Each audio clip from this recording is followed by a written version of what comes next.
After a 3-year delay, the trial into alleged electoral fraud by former senior functionaries of Guyana's elections body now has a start date.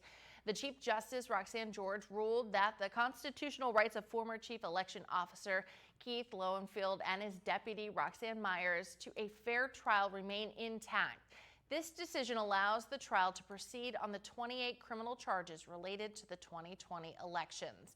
Lowenfield and Myers are accused of inflating results for Region 4 to falsely secure a win for the APNU and AFC coalition.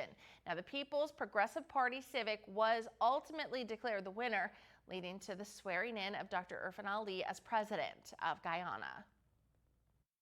The Chief Justice was absolutely correct to dismiss the matter as being without, I suppose, effectively without merit.